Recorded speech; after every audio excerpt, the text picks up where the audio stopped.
آیت نمبر 5 سورہ آل عمران۔ اعوذ باللہ من الشیطان الرجیم، بسم اللہ الرحمن الرحیم۔ ان اللہ لا یخفی علیہ شیء فی الارض ولا فی السماء هو الذی یصورکم فی الارحام کیف یشاء لا الہ الا هو العزیز الحکیم۔ اللہ پر کوئی چیز پوشیدہ نہیں، کوئی چیز لا یخفی، ان اللہ یقیناً اللہ پر لا یخفی علیہ شیء، کوئی چیز مخفی نہیں، کوئی چیز پوشیدہ نہیں ہے اللہ پر، ہر چیز واضح ہے یہ۔ اور فی الارض ولا فی السماء، نہ زمین میں نہ آسمان میں، یعنی کوئی ذرہ بھی ایسا نہیں ہے کہ جو کہ اللہ کی نگاہ میں نہ ہو، اللہ کی قبضے میں نہ ہو۔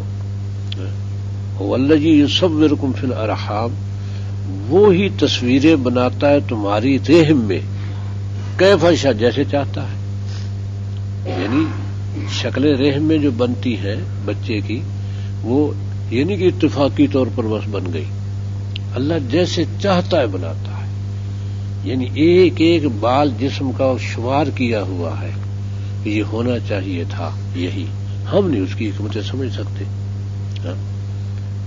سینے پر کسی کے بہت بال ہوتے ہیں، کسی کے کم ہوتے ہیں، اب اس کی کیا خصوصیت ہے اللہ ہی بہتر جانتا ہے۔ کوئی چیز فضول نہیں ہے، ایک بال بھی جسم کا فضول نہیں ہے، کسی وجہ سے ہے۔ ہاں جی، بعض کو داڑھی گھنی آ جاتی ہے، بعض کو ہلکی سی پتلی پتلی، بعض کو آتی ہی نہیں، ایسے بھی ہے داڑھی آتی ہی نہیں۔ اور کیا عجیب قدرت کی شان ہے اس کی کہ عورتوں کے منہ پہ داڑھی بنائی نہیں، بس۔ ہاں، تو یہ اس کی اپنی قدرت کے معاملات ہیں جنہیں انسان نہیں سمجھ سکتا۔ اب یہ ہے کہ اگر عورت کی بھی داڑھی ہوتی تو ظاہر ہے کہ اس سے استفادہ کرنا بہت مشکل ہو جاتا۔ ہاں، اللہ تعالیٰ نے یہ کیا کہ مرد کی داڑھی بنائی، عورت کی نہیں بنائی۔ تو اسی طرح جوڑا بنتا تھا، تو وہی تصویر بناتا ہے تمہاری، والذی یصورکم، تمہاری تصویر بناتا ہے فی الارحام، ماں کے رحم میں، کیف یشاء، جیسے چاہتا ہے۔ لا الہ الا ہو، کوئی الہ نہیں اس کے سوا۔ العزیز الحکیم، عزیز ہے، غالب ہے، جو چاہے کر دے، لیکن حکیم ہے۔ صرف اپنے غلبہ ہی نہیں دکھاتا، لیکن بڑی حکمت کے ساتھ۔ پوری کائنات ایسی حکمت سے چل رہی ہے، اور پتہ نہیں کتنے ہی ہزار لاکھ سال ہو گئے اس کائنات کو چلتے ہوئے، ایسی حکمت سے چل رہی ہے، ایک دن ٹکرا دے گا، بات ساری ختم، اور پھر پیدا کر دے گا۔ عجیب ہے اس کی حکمت۔ یہ ہے عزیز اور حکیم ہے، ہر کام حکمت سے ہے، کوئی بے تکا نہیں ہے، بے تکا ٹکراؤ نہیں ہے۔ جو ایکسیڈنٹ ہوتے ہیں وہ بھی اس کے حکم سے ہوتے ہیں، اسی طرح ہی ان کی تقدیر میں روز اول سے لکھا ہوا، گاڑیاں بنے گی اور چلیں گی گاڑیاں، یہ سب وَيَخْلُقُ مَا لَا تَعْلَمُونَ سورہ انعام میں، اور اس میں سورہ نحل میں سواریوں کا ذکر کرتے ہوئے کہ یہ گدھا گھوڑا اونٹ یہ تمہارے لیے سواریاں بنا دی اللہ تعالیٰ نے، خچر، گدھا گھوڑا خچر سواریاں بنا دی۔ اور یخلق ما لا تعلمون، ابھی وہ سواریاں پیدا کرے گا جنہیں تم نہیں جانتے۔ اب جب قرآن نازل ہوا اس وقت کچھ تھا تصور کہ بھئی گاڑیاں بھی آ جائیں گی اور انجن بھی آ جائیں گے اور ہوائی جہاز بھی اڑیں گے۔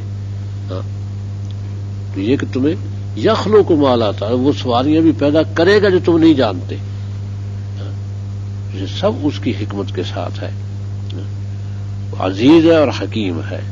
والذی انزل علیک الکتاب، اور وہی ہے اللہ عزیز الحکیم جس نے نازل کی، الذی انزل، جس نے نازل کی علیک آپ پر، کتاب، منہ اپنی طرف سے، کتاب اپنی طرف سے، نہ آپ خود نہیں بنا رہے، اپنی طرف سے کتاب نازل کی ہے، کیونکہ نبی صلی اللہ علیہ وسلم تو امی تھے، تو عرب کے مطابق ہوتا تو زیادہ آپ بہت بڑے ادیب شاعر ہو جاتے زبان کے، کیونکہ جتنے بھی ادیب یا شاعر تھے، خطیب تھے، بڑے بڑے، لکھنا تو نہیں جانتے تھے. لکھنے والے قلیل لوگ تھے، وہی لکھتے تھے. شعر یا کسی کا خطبہ لکھتے تھے، وہی لکھتے تھے. خود خطیب تو نہیں لکھتا. تو آپ پر کتاب نازل کی منہ اپنی طرف سے آیات محکمات، مضبوط فیصلہ کن آیتیں، واضح مطلب ہے کہ جس میں کوئی شبہ نہیں ہے. اب یہ جتنی آیتیں گویا شروع سے آل الف لام میم سے کیسی پختہ ہیں، کیسی واضح باتیں کہی جا رہی ہیں کہ کوئی ان کو ٹھکرا نہیں سکتا، کوئی جھٹلا نہیں سکتا، کوئی اس کو چیلنج نہیں کر سکتا. یہ ہے آیات محکمات، بڑی مضبوط آیتیں، محکم، پکی، واضح. ہن ام الکتاب، یہی آیت جو محکم ہے، کھلے معنی والی، کھلے مطلب والی، یہی اصل ام الکتاب ہے. اصل کتاب، ام کے معنی اصل. ماں کو اس لیے ام کہتے ہیں کہ وہ اصل ہے، انسان کی اصل وہ ہے. ہاں جی، اس لیے ام الکتاب، یہ اصل کتاب یہ ہے. آیات محکمات و اخر متشابہات، کچھ دوسری آیتیں ہیں متشابہات، غیر واضح. متشابہات کے معنی واضح نہیں ہے، غیر واضح ہے. ہاں جی، تو وہ انسان کے لیے سمجھنی مشکل ہے. ہاں جی، کہ جیسے یہ ہے کہ اللہ تعالیٰ نے آسمان و زمین بنائے، ثم استوى علی العرش، پھر عرش پہ مستوی ہوا. تو مستوی ہونے کے معنی ہوتے کہ باقاعدہ اس پہ قابض ہو جانا. یہ کہ جو گھوڑے پہ سوار ہوتا ہے تو وہ کہیں گے کہ استوى علی الفرس، تو گھوڑے پہ مستوی ہو گیا، یعنی سوار ہو گیا باقاعدہ. اب اللہ پاک ہے، سبحان ہے، کسی چیز پر بیٹھے اور کوئی چیز اس کو سہار لے، کہ اللہ تعالیٰ بیٹھے چیز باقی رہ جائے، تو یہ اللہ تو اس سے پاک ہے. عرش پہ وہ رب العرش العظیم ہے، مکین العرش العظیم نہیں، رب العرش العظیم ہے. عرش عظیم کا رب ہے، عرش عظیم اس کی مخلوق ہے اور مخلوق کا محتاج نہیں. پھر استوا کیسے ہوگا؟ یہ ہے متشابہات، ہم نہیں سمجھ سکتے. یہ وہ آیات ہے کہ جن کے مفہوم و معنی ہم سمجھ نہیں سکتے، ہمارے گویا تصور سے، ہمارے خیال سے، ہمارے ذہن سے یہ باہر ہے، ماورا ہے. انسانی عقلیں اس کو نہیں سمجھ سکتی. جو زیادہ عقل مند وہ سمجھنے کی کوشش کرتے تو گمراہ ہو جاتے ہیں، کیونکہ جو چیز نہیں سمجھ میں آتی. اب ایک تو یہ کہ جہالت ہے کہ وہ معراج کا بیان کرتے ہوئے کہتے جی اس نے اللہ نے گھر اپنے بلایا. تو اللہ تعالیٰ کسی کوٹھی میں بنگلے میں رہتے ہیں؟ اللہ نے گھر اپنے بلایا. گھر کہاں اللہ کا بھائی؟ وہ تو رب العرش العظیم ہے، عرش عظیم کے تحت ساری کائنات ہے.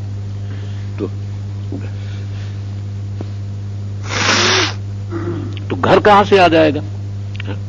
اور پھر محبوب کی مجلس کو محبوب سجاتے ہیں، آتے ہیں پیغام ان کو سرکار بلاتے ہیں. تو اللہ تعالیٰ نے مجلس کی تھی کہیں کہ مجلس سج نہیں رہی تھی؟ مجلس تو تھی، بیٹھے تھے اللہ تعالیٰ. اب تو مجلس نہیں سجی، لہذا محبوب کو بلاؤ. کیا گستاخی ہے، کیا بدتمیزی ہے. ایک دفعہ معراج ہوا نبی صلی اللہ علیہ وسلم کو، ایک دفعہ پوری زندگی میں. محبوب کے روزانہ مجلس سجتی ہے. تو یہ ہے گویا کفریہ کلمات. ہاں جی، کہ محبوب کے مجلس کو محبوب سجاتے ہیں کہ اللہ کی مجلس ہی سننی ہے، جائیں گے تو سجے گی. استغفر اللہ، اللہ مجلس سے کرتے ہیں کسی کے ساتھ. یہ جنت میں ایسا ہوگا کہ حضرت ابو ہریرہ نے اپنے شاگرد سعید مسیب سے کہا کہ اچھا پھر آپ جنت کے میلے میں ملیں گے. جنت میں میلہ ہو؟ کہتے ہاں، تمام جنتی ہفتے میں ایک دفعہ، تمام جنتی اللہ کی مجلس میں آئیں گے، حاضر ہوں گے. اب کیسے سبحان ہے وہ جانتا ہے. کہ وہ مجلس کیسے ہوگی کہ وہ سارے جنتی، چھوٹے بڑے تمام جنتی ہیں۔ اب یہ ہے کہ جنتی تو کھربوں کی تعداد میں ہوں گی، اب کئی ارب انسان بیٹھے ہیں، تو وہ تو کہاں تک بیٹھے ہیں سب، اور وہ کتنا عظیم میدان ہوگا جہاں سب بیٹھے ہیں، اور ہر ایک یہ سمجھ رہا ہوگا کہ اللہ تعالیٰ مجھ سے مخاطب ہے، ہر ایک یہ سمجھ رہا ہوگا اللہ مجھ سے مخاطب ہے، اور سب اللہ کو ظاہر دیکھ رہے ہیں۔ کیسے دیکھیں گے؟ یہ بھی متشابہات میں سے ہم نہیں جانتے، کیونکہ لا تدرکہ الابصار، آنکھیں اللہ کا ادراک نہیں کر سکتی، تو اللہ تعالیٰ وہ جنت کی آنکھیں جو ہوں گی ان میں نگاہ اتنی گویا قوی ہوگی، ورنہ تو موسیٰ علیہ السلام جیسا کلیم اللہ دو بدو باتیں ہو رہی ہیں اللہ تعالیٰ سے، شوق ہوا کہ رب آرنی، اے رب زیارت بھی تو کروا دے، تو اللہ نے فرمایا کہ لا ترانی، تو دیکھ نہیں سکتا، لن ترانی موسیٰ تو مجھے نہیں دیکھ سکتا، فانظر الی جبل، پہاڑ کو دیکھو، اگر وہ میری زیارت کر سکا تو بھی کر لے گا۔ فلما تجلی الی الجبل، جب پہاڑ پہ اپنی تجلی ڈالی اللہ تعالی، تجلی جعلہ دکا، ریزہ ریزہ ہو گیا پہاڑ ریزہ ریزہ ہو گیا، تجلی نہیں برداشت کر سکا، اور موسیٰ سے بے ہوش ہو کے گر گئے۔ یہ تجلی ایک طرف سے دیکھ رہے تھے، بے ہوش ہو کے گر گئے، اٹھتے کہ اللہ میں توبہ کرتا ہوں، توبہ میں نہیں، آئندہ میں یہ درخواست کروں گا۔ یہ ہے جنت میں اللہ تعالیٰ وہ نگاہ دے گا، وہ آنکھیں دے گا اس قوت کی کہ وہ اللہ کی تجلی برداشت کر سکیں گی۔ آپ نے فرمایا تم اللہ تعالیٰ کو اس طرح دیکھو گے جیسے دن کو سورج کو دیکھتے ہو، تو سورج کے دیکھنے میں کبھی شبہ ہوتا ہے، اس طرح دیکھو گے۔ ہاں جی، تو وہ تو اب جنت کا معاملہ ہے، دنیا میں تو یہ نہیں ہو سکتا۔ تو اس وقت اللہ تعالیٰ وہ مجلس کیسے ہوگی؟ کوئی اللہ تعالیٰ مجلس میں تو نہیں بیٹھے، استغفر اللہ، تو اپنی شان سبحان سے موجود ہوں گے اللہ تعالیٰ، تمام جنتی زیارت کر رہے ہیں، اور اللہ تعالیٰ وہاں ایسی دل لگی بھی ہوگی کہ ایک سے مخاطب کر کہیں گے ارے تجھے وہ فلاں گناہ یاد ہے تیرا، وہ شرما جائے گا، اللہ تعالیٰ آپ نے معاف نہ کیا تو یہاں کہاں ہوتا، یہ دل لگی تیری دل جوئی کر رہا ہوں۔ یہ تو اس طرح بھی ہوگا، تو یہ تو اب ان کو کوئی عقل میں پرکھنا چاہے تو ناممکنات میں سے ہے۔ تو اس لیے متشابہات، اسے حروف مقطعات جو ہے یہ بھی متشابہات میں ہے کہ جنہیں کے معنی کوئی نہیں جانتا، یہ متشابہات میں ہے۔ تو اور یہ ہے کہ تقدیر کا معاملہ یہ بھی متشابہات میں سے ہے کہ لا تشاءون الا ان یشاء اللہ، تم چاہ بھی نہیں سکتے جب تک اللہ نہ چاہے۔ اب یہ کیسے ہو کہ کیا تعلق ہے تقدیر کا اور ہمارے اختیار کا، آپس میں کیا تعلق ہے، یہ ہم نہیں سمجھ سکتے۔ اس لیے وہ رب العالمین ہے، اس کی آیات متشابہات، اما الذین فی قلوبہم زیغ، تو رہے وہ لوگ، اما رہے اللہ وہ لوگ جن کے دل فی قلوبہم، جن کے دلوں میں زیغ کجی ہے، ٹیڑھا پن ہے، جن کے دلوں میں ٹیڑھا پن ہے، وہ کہتے ہم تو سمجھ کے رہیں گے، یتبعون ما تشابہ منہ، تو وہ اتباع کرتے ان آیات کی جو مشابہ ہے اس کتاب میں، مشابہات کے پیچھے پڑ جاتے ہیں، لہذا پھر وہ باتیں الجھ جاتی ہیں، پھر اپنی مرضی چلاتے ہیں تو گمراہ ہو جاتے ہیں۔ ہاں جی، اس لیے وہ متشابہات میں پڑتے ہیں، تو پھر اللہ تعالیٰ کی صفات ایسی بیان کرتے ہیں کہ جو جہنم میں لے جائے۔ اور کیوں؟ ابتغاء الفتنہ، وہ فتنے کی تلاش ہوتی ہے، انہیں فتنے کی جستجو ہوتی ہے کہ کوئی نئی بات کر کے فتنہ کھڑا کرے، اپنی نئی بات، تاکہ جو ہے نا لوگ ہماری طرف متوجہ ہوں، کچھ میری گروپ بن جائے، کھانے پینے کا راستہ کھلے۔ ابتغاء الفتنہ اور وابتغاء التأویل، اور اس کی حقیقت معلوم کرنے کے لیے، ابتغاء میں طلب کرنا، معلوم کرنا، چاہنا، تو اس کی تعویل کی طلب میں وہ ان کے پیچھے پڑتے ہیں. میں اس کی حقیقت بتاتا ہوں، اس کے معنی میں بتاتا ہوں. ہاں جی، اس لیے حروف مقطعات کے معنی بھی بتاتے ہیں، میں بتاتا ہوں اس کے معنی. ہاں جی، یہ کیسے ہو سکتا ہے کہ قرآن کی آیت تو سمجھ میں نہ، یہ کیسے ہو سکتا ہے؟ بھائی اللہ تعالیٰ خود فرما رہے ہیں کہ متشابہات کو تم نہیں سمجھ سکتے. اسی تقدیر کے مسئلے میں جو پڑے گا الجھ جائے گا، نہیں سمجھ سکتا تقدیر کے مسئلے کو. ہاں، تو اس لیے یہ فرمایا کہ یہ کہ احرص علی ما ینفعک، جو چیز تجھے نفع کی ہے، تیرے لیے نفع دینے والی، اس کی حرص کر، محنت کر اس پر. یہ احرص علی ما ینفعک ولا تعجز، اور ہار نہ مان، کوشش کرتا رہو، ہار نہ مان. ولا تعجز، اور واستعن باللہ، اور اللہ کی مدد مانگ. یہ تو ہے تیرے کام کہ اپنی نفع کی چیز پہ گویا حرص کرنا اور پھر محنت کرنا، ہار نہ ماننا، اللہ کی مدد مانگنا. واستعن باللہ. اس کے بعد ان اصابہ کا شے، اس کے بعد تجھے کوئی مصیبت پہنچے، کوئی نقصان ہو جائے، تو لا تقل لو انی فعلت کذا، تو یوں نہ کہنا کہ کاش میں نے یوں کیا ہوتا. یہ نہ کہنا. کیوں؟ کہ یہ تیرے بس میں نہیں تھا. اس مصیبت سے بچ جانا، اس نقصان سے بچ جانا تیرے بس میں نہیں تھا. جو تیرے بس میں تھا وہ تو نے کر لیا.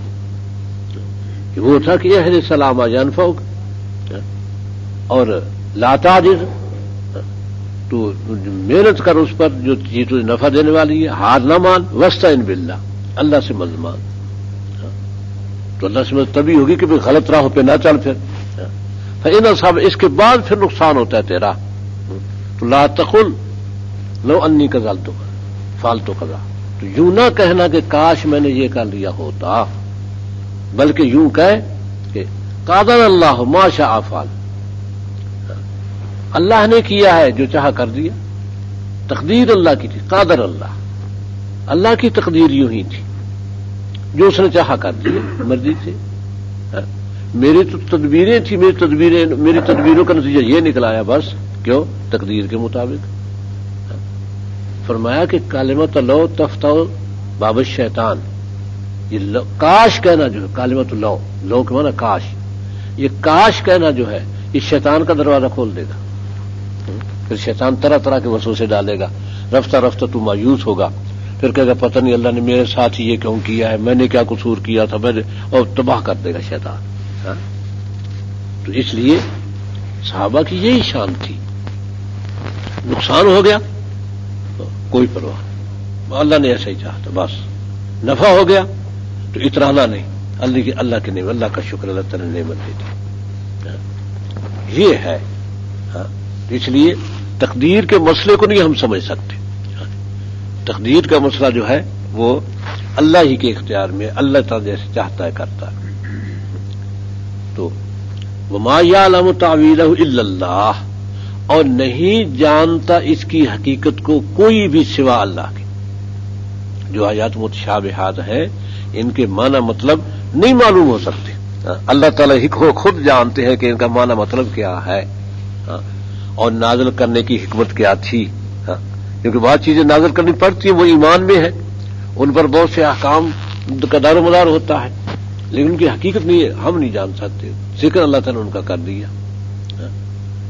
تو والراسخون فی العلم، جو علم میں پکے ہوتے ہیں، راسخ، رسوخ کہتے ہیں پختگی کو. جو راسخون پکے ہیں علم میں، پھر علم پکے ہیں. یقولون آمنا بہ، وہ ان میں نہیں پڑھتے، وہ ان متشابہات میں نہیں پڑھتے. وہ کہتے ہیں یقولون، وہ کہتے ہیں آمنا بہ، ہم تو اس پہ ایمان لائے، بس کلام سچا ہے اللہ کا، ہمیں نہیں پتا اس کے معنی کیا ہے، یہ جانے نازل کرنے والا. ہمیں یہ پتا کہ نازل اسی نے کیا، کلام اسی کا ہے، بس ہم تو اتنا جانتے، باقی وہ جانے. اور لا یعلم ما یعلم تاویلہ الا اللہ، نہیں جانتا اس کی حقیقت کو کوئی سوا اللہ کے. والراسخون فی العلم، اور جو علم میں پختہ ہے، یقولون آمنا بہ، تو کہتے ہیں ہم تو اس پر ایمان لائے. کل من عند ربنا، یہ سارا کلام اللہ کی طرف سے ہے، جو سمجھ میں آ رہا ہے وہ بھی، جو سمجھ میں نہیں آ رہا وہ بھی، سارا کلام اللہ کی طرف سے، ہم تو بس اتنا جانتے، مزید ہم نہیں جانتے۔ اور فرمایا کہ وما یذکر الا اولو الالباب، اور نصیحت نہیں دیتے مگر عقل والے، اولو الالباب، کیونکہ جن کے پاس عقل نہیں ہوتی وہ کہتے ہیں کہ میں کیسے نہیں جان سکتا، دیکھو میں مانا کر کے دکھاتا ہوں، تو وہ عقل والے نہیں ہوتے۔ کہ جب اللہ تعالیٰ نے ایک حقیقت تمہیں سمجھائی ہی نہیں تو تم کیسے سمجھ جاؤ گے؟ تو پھر وہ عقل والے جو ہے اسی نتیجے پہ پہنچے جس پہ سید احمد خان پہنچا تھا، کہ جب جنت کا ذکر آیا تو کہتا ہے کہ کوڑ مغز ملا کوڑ مغز ہو گئے، کوڑ مغز ملا اس سے یہ سمجھے گا کہ سچ مچ کہیں باغات ہیں اور اس میں حورے ہیں اور مزے اڑائیں گے۔ ایک دانشور وہ یہ سمجھے گا کہ یہ لوگوں کو برائی سے ہٹا کے نیکی کی طرف رغبت کرنے کے دینے کے یہ بہانے ہیں، یہ اللہ فراڈ کر رہا ہے، یہ کہ لوگوں کو نیکی برائی سے روکنا ہے، نیکی کی طرف لانے کے بہانے ہیں، حقیقت میں جنت کوئی چیز نہیں ہے۔ ہاں جی، یہ تو اسی لیے وہ پھر غالب نے کہا تھا نا کہ ہم جانتے ہیں جنت کی حقیقت، لیکن دل کے بہلانے کو یہ خیال اچھا ہے۔ ہاں جی، بس دل کے بہلانے کو یہ خیال اچھا ہے۔ ہاں، تو یہ وہ ہے جو اپنے آپ کو بڑا عقل مند سمجھتے ہو، احمق ترین لوگ یہ ہیں۔ ہاں، یہ اولو الالباب نہیں ہے، ان کے پاس عقل وقل کوئی نہیں ہے، عقل نام کی چیز۔ ہاں جی، اپنے خیالات ہیں۔ ہاں جی، اور پھر یہ اولو الالباب جو ہے نا وہ پھر یہ کہتے ہیں ربنا لا تزغ قلوبنا، اے ہمارے رب نہ ٹیڑھا کر دینا ہمارے دل، ہمارے دلوں کو ٹیڑھا نہ کر دینا کہ ہم بھی اس طرح پڑ جائیں متشابہات میں۔ جب ہدایت کے لیے محکمات آیت موجود ہے تو متشابہات آ جاتی ہیں ان میں کہ ان کا ذکر کرنا ضروری ہو جاتا ہے، تو تمہیں اس میں پڑھنے کی کیا ضرورت ہے؟ جبکہ وہ تمہارے علم کی چیزیں نہیں نا، تو نہ عمل کا ان سے کوئی تعلق ہے، تو تمہیں کیا ضرورت ہے ان میں پڑھنے کی؟ تو وہ کہتے ہیں اے ہمارے رب ربنا لا تزغ، نہ ٹیڑھا کر دینا قلوبنا ہمارے دلوں کو، بعد اس کے بعد، بعد اذ اس کے بعد ہدیتنا کہ تو ہمیں ہدایت دے چکا ہے۔ ہدایت تو دے دی، جب کلمہ پڑھا تو ہدایت ملی، تو کلمہ پڑھا نا، ہدایت تو مل گئی۔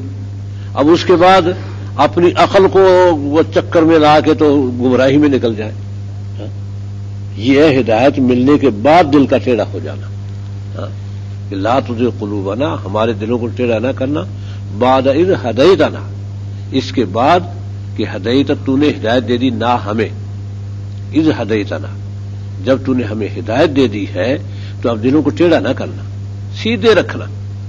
اور حقیقت یہ ہے کہ آج کے فتنے کے دور میں ملحدین کی تعداد کا اندازہ لگا لیں، کیونکہ اوپر بیٹھا ہے شیطان کا گویا ماما، وہ بیٹھا ہے، اس کی وہ نظام تعلیم اس کا ہے، یہاں اس کا کارندہ مشرف تھا، وہ تعلیم نظام تعلیم کو ایسا رخ دے گیا کہ اب نظام تعلیم کو کوئی ختم کر کے نیا نظام تعلیم لائے تو لائے، یہ تعلیم ہدایت کی طرف نہیں آ سکتے نظام تعلیم۔ اور پھر ہمارے پنجاب والوں نے وہ انگلش میڈیم کر کے بالکل ہی ستیاناش کر دیا، نہ طلبہ کو لیاقت بنے طلبہ کی، ایک اپنی زبان میں پڑھنا، ایک دوسری زبان پہلے سیکھو، سیکھ کے پھر اس میں علم حاصل کرو، کتنی غلط بات، اپنی زبان بھول جاؤ۔ اب بچے جو ہیں گھروں میں، اب وہ بیچارے اردو گنتی نہیں جانتے، اردو گنتی نہیں جانتے، انہیں چھوٹی بچی وہ پڑھتی ہے، ایک وہ لڑکی سکول اچھا ہے، دین بھی پڑھاتے ہیں، کیونکہ کیا کریں اس نظام تعلیم کو، کہاں جائے، دین بھی پڑھاتے ہیں، تو وہ اب یہ ہے کہ وہ پوچھتی ہے کہ یہ اپنا پہلے انگلش کی گنتی بتائے گی، اب کہے گی اس کو اردو میں کیا کہتے ہیں، پوچھے گی، اسے بتا دیں اردو میں یہ کہتے ہیں، وہ پھر بیچاری اردو گنتی یاد کرتی ہے، آتی نہیں اسے، لیکن وہ سارے پہاڑے اور یہ ابھی وہ کیا 1 میں نہیں گئی ابھی، وہ پہلے ہوتی تھی پہلی دوسری تیسری جماعت، اب 1 2 3 4 اب یہ ہے، وہ پہلی دوسری تیسری گئی کیونکہ وہ تو کہتے یہ بیکورڈ زبان ہے، یہ بیکورڈ زبان ہے، اس لیے اس میں نہیں بولنا، اپنی زبان بھول گئے بلکہ بھلائی جا رہی ہے، اور وہ زبان شیطان کی زبان لائی جا رہی ہے، کیونکہ اپنی زبان میں اتنے علوم نہیں ہے۔ کیسی کیا حماقت ہے کہ چائنا انگریزی میں بولتا ہے، اس کی ترقی انگریزی میں ہو رہی ہے چائنا کی، ہندوستان جس کو خود امریکہ ترقی دے رہا ہے وہ انگلش زبان میں ترقی دے رہا ہے۔ انہیں 48 میں اپنی ہندی زبان کو سرکاری بنا دیا تھا، 48 میں، اور اس وقت ہندی زبان کا وجود نہیں تھا۔ ہماری تو زبان ترقی یافتہ، اس وقت بھی اردو ترقی یافتہ تھی اور پوری دنیا میں معروف زبان تھی، ہندی کا تو وجود ہی نہیں تھا، لیکن وہ عقل والے لوگ تھے، یہ ہمارے تربیت یافتہ لوگوں کی نسبت، لہذا انہوں نے فوراً 48 میں ہندی زبان سرکاری ہوگی، لیکن بولنے کیسے کوئی؟ تو پھر یہ کہ انہوں نے جرمانہ رکھ دیا کہ پارلیمنٹ میں جو غیر ہندی لفظ بولے 1 روپیہ جرمانہ جمع کرائے گا، 1 روپیہ چاندی کا ہوتا تھا، اس میں بڑا قیمت تھی اس کی، 1 روپیہ جمع کرائے گا۔ نہرو تقریر کرنے کھڑا ہوتا تو اسے ہندی نہیں آتی تھی، تو 100 روپے جرمانہ جمع کراتا تقریر ختم کرنے کے بعد، جرمانہ جمع کرا، تقریر کرنی ہے ہندی میں، اردو کیا انگریزی اردو نہیں بولنی، حالانکہ اردو اس کی مادری زبان تھی، نہرو کی مادری زبان اردو تھی، اردو نہیں بولتا، وہ ہندی بولتا ہے تقریر میں، کیونکہ اس کو سرکاری زبان بنا دیا اپنی، اور بنائی بھی اسی نے مذہبی زبان کو، یعنی ہندی ان کے لیے ایسی جیسے ملی عربی، ہندی زبان کو سرکاری زبان بنا دی، اور آج وہ پہلے تھوڑے تھوڑے الفاظ ہوتے ہیں، ہم کہتے ہیں ہندی اردو میں خاص فرق تو نہیں ہے، اب ان کی وہ سمجھ ہی نہیں آتی، اس قدر انہوں نے ترقی دے دی ہندی کو کہ اب ان کی خبریں سنو تو سمجھ بھی نہیں آتی۔ ہاں جی، تو اس وقت وہ دورہ کرنا جاتے تو دھوتی میں، وہ کہ امریکہ کا دورہ دھوتی میں کرتا ہے وہ کیا واجپئی، اور سر پہ وہ ایسی بدنما سی ٹوپی جس سے آدمی کی شکل ہی بدل جاتی، وہ ٹوپی سر پہ، کیونکہ سرکاری لباس ہے ان کا۔ ہمارا بڑا خوبصورت لباس ہے، شلوار قمیض شیروانی، جو قائد اعظم نے لباس دیا تھا، سر پہ ٹوپی، بہترین لباس دیا تھا، اس میں انسان خوبصورت بنتا، لیکن انہوں نے اپنا لباس رکھا اور پاکستان کے دورے پہ آیا تو یہاں وہ اردو میں باتیں کرے، تو ہمارے جو تھے وہ ذرا یہ اور تھے انگلش میں، تو اس نے کہا تم کہتے تھے ہندو متعصب ہے اور وہ اردو کا دشمن ہے، اب بتاؤ اردو کا دشمن میں ہوں یا تم؟ میری زبان تو ہندی ہے، میں تمہارے سے اردو میں باتیں کرتا ہوں اور تم انگلش میں، میں اپنی قومی دھوتی میں ہوں اور تم انگریزی لباس پہنے بیٹھے ہو۔ اس نے کہا پھر یہاں دورے پر 64 میں آیا دورے پر، تو اب جب اس طرح شیطان گہتے چڑھ جائیں تو پھر ہدایت کہاں سے مل جائے گی؟ تو یہ ہے کہ ربنا لا تزغ قلوبنا بعد اذ ہدیتنا، اگر ہمیں بھی ہدایت ملتی تو آج ہم بھی ترقی یافتہ ملک ہوتے، لیکن ہمیں ترقی نہیں کرنی، ہمیں تو ایک خاص ٹولے کو کھانا پینا ہے، بس جانے دو، ملک جدھر جاتا ہے وہ ٹولے کا کھانا پینا بن جائے بس، تو نہ ٹیڑھا کر ہمارے دلوں کو اس کے بعد کہ تو نے ہمیں ہدایت دی ہے، وَهَبْ لَنَا مِن لَّدُنْكَ رَحْمَةً، اور عطا فرما، ہبہ کر دے، ہب لنا، اور عطا فرما لنا ہمیں من لدنک، اپنے پاس سے، رحمہ خاص رحمت، اپنے پاس سے خاص رحمت ہمیں عطا فرما، تو دی فی اللہ نے رحمت، انک انت الوہاب، یقیناً تو ہی عطا فرمانے والا ہے، جو دیتا ہے تو ہی دیتا ہے، اس لیے تجھی سے مانگتے کہ دیتا تو ہی ہے، اور کہیں سے نہیں ہمیں ملے گی، تیرے پاس سے ملے گی، تو ہی عطا فرما، ربنا، اے ہمارے رب، انکا، یقیناً تو، جامع الناس، لوگوں کو جمع کرے گا، جامع الناس، جمع کرے گا تو لوگوں کو، تو جمع کرنے والا ہے، لیومن، ایسے دن کے لیے، لا ریب فیہ، جس کے آنے میں کوئی شک نہیں، اس دن میں تو لوگوں جمع کرے گا، اس دن، یہ ہے ایمان۔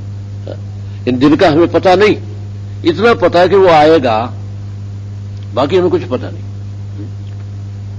تو جمع کرے گا لوگوں کو لیومن ایسے دن میں لا ریب فی جس کے آنے میں شک کوئی نہیں. ان اللہ لا یخلف المیعاد یقیناً اللہ نہیں خلاف کرتا وعدے کا. میعاد وعدے کی خلاف ورزی اللہ نہیں کرتا. جب وعدہ کر دیا کہ تمہیں ایک دن لاؤں گا اور تمہیں جنت دوں گا, اب اللہ وعدہ خلافی نہیں کرے گا. ان الذین کافروا جو کافر ہیں, یقیناً وہ لوگ جو کافر ہیں, لن تغنی عنہم اموالہم ہرگز فائدہ نہیں دیں گے انہیں ان کے مال. لن تغنی ہرگز فائدہ نہیں دیں گے عنہم انہیں اموالہم ان کے مال, ولا اولادہم نہ ان کی اولاد, من اللہ اللہ کے مقابلے میں شیئا کچھ بھی. اللہ سے بچاؤ کے لیے کوئی چیز فائدہ نہیں دے سکتی. اللہ سے بچاؤ نہیں ہو سکتا. اللہ سے بچاؤ صرف اسی سے تعلق کرنے سے ہوتا ہے کہ اللہ سے تعلق ہو. اولئک ہم وقود النار یقیناً یہ لوگ اولئک ہم یہ لوگ ہم وقود النار یہ آگ والے آگ کا ایندھن. وقود کے معنی جو ایندھن جلایا جاتا ہے وہ وقود ہوتا ہے. حطب بھی کہتے ہیں وقود بھی کہتے ہیں. یہ وقود النار یہ آگ کا ایندھن ہے کہ جیسے چولہے کے لیے تنور کے لیے ایندھن جمع ہوا کرتے تھے, اب تو گیس آ گئی, اس کو ڈالتے تھے آگ میں تو تب آگ جلتی تھی. تو یہ بھی جہنم کا ایندھن ہے. جہنم میں ان کو ڈالا جائے گا, انہی سے بھڑکے گا جہنم. یہ وقود النار. اور ان کا طریقہ ہے کداب آل فرعون. یہ سارے